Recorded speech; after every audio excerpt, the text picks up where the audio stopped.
इस चैप्टर की शुरुआत में बारिश हो रही होती है और उस बारिश में डैन किसी को काफी सीरियस होकर देख रहा होता है। तभी वहाँ पर ओल्ड बैगर आते हुए कहता है, किंग ऑफ वार आप कर क्या रहे हैं? तो डैन कहता है, आखिरकार तुम अब यहाँ पर हो। ओल्ड बैगर कहता है, आप इतनी तेज बारिश में क्या देख रहे हैं? इतना बोलते हुए वह भी उस ओर देखता है जहाँ पर मास्टर मैक होता है, जिसे देख ओल्ड बैगर कहता है, अब समझ आया आप इतनी सीरियस क्यों हैं? क्या आप मास्टर मैक को देख रहे हैं? मास्टर मैक की फेस पूरा चिंता से भरा हुआ है। यह समझ आता है उसका दम घुट रहा है। उसे यह भी नहीं पता उसके फैमिली मेंबर जिंदा है या फिर मर गए। उसकी बॉडी इतना पतला है कि वह हिल भी नहीं सकता, पर क्या कर सकते हैं, हमें भी घुटन हो रही है क्योंकि हम उसे कोई भी ऐसा रास्ता नहीं दिखा सकते जिससे तुरंत उसको हेल्प मिल सके। डैन कहता है, हांसू क्या तुम्हें पता है कि वह अभी कहाँ है? मैंने उसे कुछ दिनों से नहीं देखा। ओल्ड बैगर बैठते हुए कहता है, उन्होंने बताया था कि वे झांगनंग सेक्ट जा रहे हैं, लेकिन मुझे शक है कि वहाँ पर कुछ हुआ है। झांगनंग सेक्ट से लौटने के बाद उसने खुद को कमरे में बंद कर लिया है। हम कभी भी सभी ह्यूमन अफेयर को नहीं जान सकते। हम अंदाजा तक नहीं लगा सकते हैं कि कल आयरन मार्शल एसोसिएशन में क्या हो सकता है। धिक्कार है। जिससे सुन डैन कहता है, तुम्हारे बातों को सुन ऐसा लगता है जैसे कि तुम्हारे पास कुछ ऐसा है जिसे तुम बताना चाहते हो। होलवेयर कहता है, आप सच में शार्प माइंड वाले पर्सन हैं। एक्चुअली यह उस पर्सन के बारे में है जिसे आपने मुझे ढूंढने के लिए कहा था। मेरा मतलब है कि 10 साल पहले युआन के मैसेंजर के बारे में। डैन कहता है, क्या तुम्हें वह मिला? होलवेयर बताता है, हाँ मैंने उसे ढूंढ लिया। उसका नाम हानोसा है। मैंने सुना है कि वह वही था जिसने 10 साल पहले युआन के मैसेंजर का साथ दिया था। डैन कहता है, कहाँ पर रहता है वह? मैं खुद उससे मिलने जाऊंगा। होलवेयर बताता है, उसको मार दिया गया है। मेरा मतलब है कि उसका अभी तक बॉडी नहीं मिला, इसलिए मुझे लगता है कि मुझे कहना चाहिए कि वह लापता है, क्योंकि लेवल 4 के डिसेबल जो उसे यहाँ लाने गया था वह भी मारे गए हैं। तो संभावना बहुत अधिक है कि वह भी मारा गया हो। मैंने ओरिजिनली सोचा था उसे अचानक आपके सामने लाकर आपको सरप्राइज कर दूं, पर मुझे माफ कर दीजिएगा। जिसे सुन डैन काफी गुस्सा होता है, लेकिन वोल्डबैगर आगे बताता है, वह हुनान प्रोविंस में डोंगॉक नामक प्लेस पर रहता था। उस प्लेस की दूरी 800 लीग से भी कम थी, इसीलिए मुझे लगा उसे खुद से यहाँ पर लाना बहुत आसान होगा। तो मैंने इस मैटर को संभालने के लिए लेवल 4 के डिसेबलों को उधर भेज दिया उसे यहाँ पर लाने के लिए। डैन उसकी बातों को सुन डिप्रेशन में जाते हुए कहता है, बस 800 लीग, यह बहुत नजदीक थी। अगर मैंने इनफ डिटरमाइन किया होता तो मैं उससे बस 4 दिनों में मिल सकता था, नहीं शायद मैं 2 दिन के अंदर ही मिल सकता था। नूना,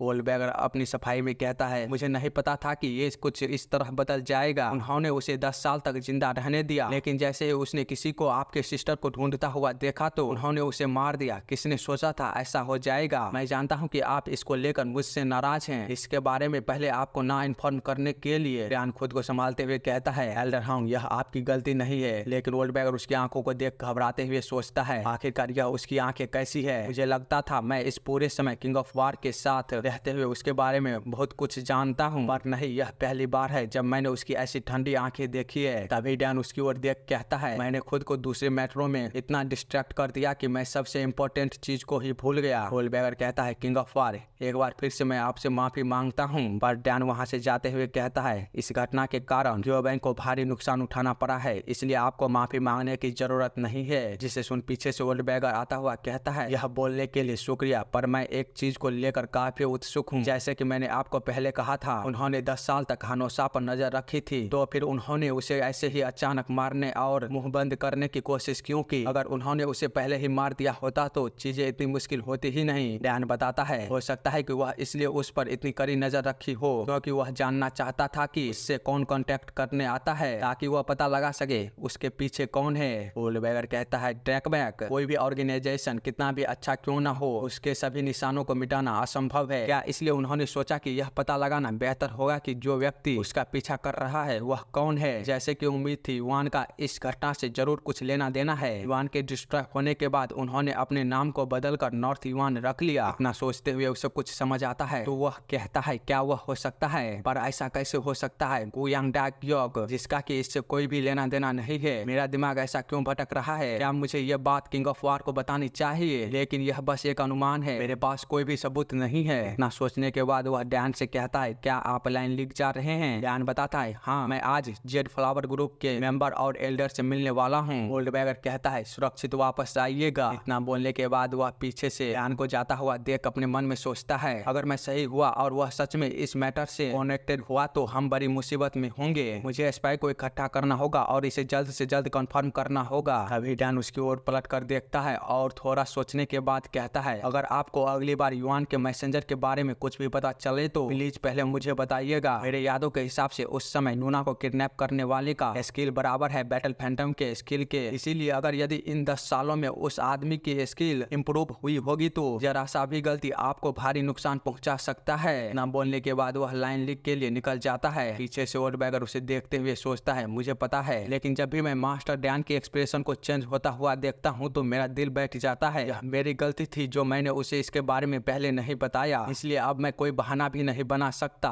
पर खैर छोड़ो, वैसे भी अभी सही समय नहीं हुआ है। बेहतर होगा कि जब तक सब कुछ क्लियर नहीं हो जाता तब तक मैं इसे ओयांग डाइगॉक के बारे में कुछ नहीं बताऊंगा। मुझे सबसे पहले सब कुछ जल्द से जल्द क्लियर करना होगा। इसी के साथ दूसरे सीन में हम डैन को देखते हैं जो अपने छाते को लिए जा रहा होता है। तभी उसके सामने कोई आ जाता है तो डैन उसे देखते हुए कहता है तुम कौन हो? जिसे सुन आगे से एक पर्सन कहता है क्या तुम king of war Dan Sai हो? मैं एमरांथ फोर्स से बिलोंग करता हूँ जो कि आयरन मार्शल एसोसिएशन के 10 फोर्सों में से एक है। मेरा नाम क्वाक डाइसन है और मैं आप लोगों को बता दूं इसका टाइटल होता है फिस्ट गॉड ऑफ डाइडियो क्वाक डाइसन। डैन कहता है ठीक है, पर कारण क्या है जो तुम मुझे मिलने आए हो? फिस्ट गॉड बताता है किंग ऑफ वार, मैंने बैटल फैंटम के साथ तुम्हारी फाइट को देखा था और जब मैंने देखा बैटल फैंटम को तुमने कितनी आसानी से हरा दिया तो मैं यह सोचता हूँ कि तुम इतने इनफ स्ट्रॉन्ग मार्शल आर्टिस्ट तो हो जिसके अगेंस्ट में मैं अपनी पूरी पावर का यूज कर सकता हूँ। मैं फिस्ट गॉड ऑफ डाइडियो क्वाक डैन एक मार्शल आर्टिस्ट के रूप में तुम्हें ऑफिशियली रिक्वेस्ट करता हूँ फाइट के लिए। क्या तुम खुद को कंसीडर करते हो एक मार्शल आर्टिस्ट के रूप में? अगर हाँ तो बेहतर होगा कि तुम मेरी चुनौती को ना रिफ्यूज करो। पर डैन को इससे घंटा फर्क नहीं पड़ता। वह आगे जाते हुए कहता है क्या इसका मेरे मार्शल आर्टिस्ट होने और तुम्हारी चुनौती को एक्सेप्ट करने से कोई लेना देना भी है? तुम्हारे अगेंस्ट जाने का मेरे पास ना तो कोई कारण है और ना ही कोई इंटरेस्ट, इसलिए मैं अब यहाँ से जा रहा हूँ। जिस पर फिस्ट गॉड कहता है लेकिन तुमने ही कहा था एक मार्शल आर्टिस्ट खुद को अपनी एबिलिटी से प्रूव करता है ना कि अपनी जुबान से, इसलिए अब मैं इसे अपने स्किल से प्रूव करूंगा। एक मार्शल आर्टिस्ट के रूप में खुद को प्रूव करने के लिए द इनविंसिबल ग्रेट टेक्निक। इतना बोलते हुए वह डैन पर एक फिस्ट अटैक करता है और बताता है मैं तुम्हारे हाथों और पैरों को टुकड़ों में कर दूंगा।